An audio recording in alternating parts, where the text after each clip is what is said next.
Youth Congress തെരഞ്ഞെടുപ്പിൽ വ്യാജ ID card ഉപയോഗിച്ച കേസിൽ മുഖ്യകണ്ണി MJ രഞ്ജു കീഴടങ്ങി. മ്യൂസിയം പോലീസ് സ്റ്റേഷനിലെത്തിയാണ് രഞ്ജു കീഴടങ്ങിയത്. പത്തനംതിട്ട കേന്ദ്രീകരിച്ച് വ്യാജ ID കാർഡ് നിർമ്മിച്ചതിലെ മുഖ്യകണ്ണിയാണ് ജില്ലാ യൂത്ത് കോൺഗ്രസ് വൈസ് പ്രസിഡന്റായ രഞ്ജു. ആർ ഋഷിപാൽ നൽകും കൂടുതൽ വിവരങ്ങൾ. ആർ ഋഷിപാൽ, റിപ്പോർട്ടർ പുറത്തു കൊണ്ടുവന്ന വാർത്തയാണ്. അതിന് പിന്നാലെയുള്ള അന്വേഷണം ഇപ്പോൾ ഊർജിതമാവുകയാണോ? രഞ്ജു പിടിയിലാകുന്നത് എത്രത്തോളം നിർണായകമാകും അന്വേഷണ വഴിയിൽ?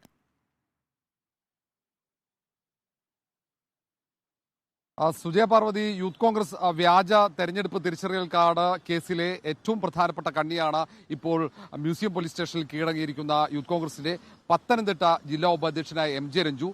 പത്തനംതിട്ട കേന്ദ്രീകരിച്ച് വ്യാജ തെരഞ്ഞെടുപ്പ് തിരിച്ചറിയൽ കാർഡ് തയ്യാറാക്കിയ സംഘത്തിലെ മുഖ്യ കണ്ണിയും മുഖ്യ ആസൂത്രകൻ എന്നാണ് പോലീസ് രഞ്ജുവിനെ വിശേഷിപ്പിക്കുന്നത്. നേരത്തെ രഞ്ജു ഹൈക്കോടതിയെ സമീപിച്ചു, അറസ്റ്റ് തടഞ്ഞിരുന്നു.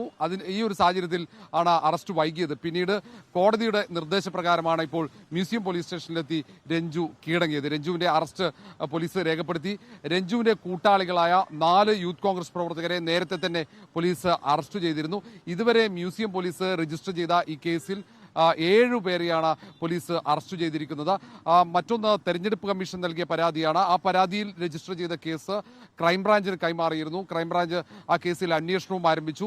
ഡിവൈഎസ്പി തോട്ടത്തിൽ ജലീലിന്റെ നേതൃത്വത്തിലുള്ള പ്രത്യേക സംഘമാണ് ആ കേസ് അന്വേഷിക്കുന്നത്. അതിനിടയിലാണ് നേരത്തെ ഡിവൈഎഫ്ഐ നേതാക്കളും BJP സംസ്ഥാന അധ്യക്ഷൻ K സുരേന്ദ്രൻ നൽകിയ പരാതികളിൽ മ്യൂസിയം പോലീസ് രജിസ്റ്റർ ചെയ്ത ഈ വ്യാജ തെരഞ്ഞെടുപ്പ് തിരിച്ചറിയൽ കാർഡ് കേസിൽ മറ്റൊരു അറസ്റ്റ്, ഏറ്റവും പ്രധാനപ്പെട്ട കണ്ണിയെ അറസ്റ്റ് ചെയ്ത്. ഏതായാലും ഈ രഞ്ജുവിന്റെ അറസ്റ്റോടെ ഈ അടൂർ കേന്ദ്രീകരിച്ച്, പത്തനംതിട്ട കേന്ദ്രീകരിച്ച് വ്യാജ തെരഞ്ഞെടുപ്പ് തിരിച്ചറിയൽ കാർഡ് നിർമ്മിച്ചതുമായി ബന്ധപ്പെട്ട കൂടുതൽ വിവരങ്ങൾ, ഇതിൽ ഏതെങ്കിലും പ്രധാനപ്പെട്ട നേതാക്കളുടെ ഇടപെടൽ ഉണ്ടോ എന്നടക്കമുള്ള പരിശോധനകൾ നടക്കും. ഒന്ന്, യൂത്ത് കോൺഗ്രസിന്റെ ജില്ലാ അധ്യക്ഷനായി രാഹുൽ മാങ്കൂട്ടത്തിലിന്റെ പ്രതിനിധിയായിട്ടാണ് രഞ്ജു തെരഞ്ഞെടുപ്പിൽ മത്സരിച്ചത്. പക്ഷേ പരാജയപ്പെട്ടു. അങ്ങനെയാണ് ജില്ലാ ഉപാധ്യക്ഷനായി നിയമിതനായത്. ഏതായാലും ഈ രഞ്ജുവിന് യൂത്ത് കോൺഗ്രസിന്റെ സംസ്ഥാന അധ്യക്ഷൻ രാഹുൽ മാങ്കൂട്ടവുമായി അടുത്ത ബന്ധമുണ്ടെന്ന ആരോപണം ഡിവൈഎഫ്ഐയും BJP സംസ്ഥാന നേതൃത്വവും അടക്കം ഉന്നയിച്ചിരുന്നു. ഈ ഒരു സാഹചര്യത്തിൽ രഞ്ജുവിന്റെ മൊബൈൽ ഫോണും മറ്റ് നേരത്തെ പിടിയിലായവരുടെ മൊബൈൽ ഫോണുകൾ അടക്കം പരിശോധിച്ച് അതിന്റെ ശാസ്ത്രീയ പരിശോധനാ ഫലം പോലീസിന് ലഭിക്കേണ്ടിയിരിക്കുന്നു. എങ്കിൽ മാത്രമാണ് കൂടുതൽ നേതാക്കളുടെ പങ്ക് തെളിയുകയുള്ളൂ. ഏതായാലും പോലീസിനെ സംബന്ധിച്ചിടത്തോളം ഈ അറസ്റ്റ് നിർണായകമാണ്. രഞ്ജുവിൽ നിന്നും ലഭിക്കുന്ന വിവരം ഏറ്റവും പ്രധാനപ്പെട്ടതാണ് എന്നാണ് പോലീസ് നൽകുന്ന സൂചന.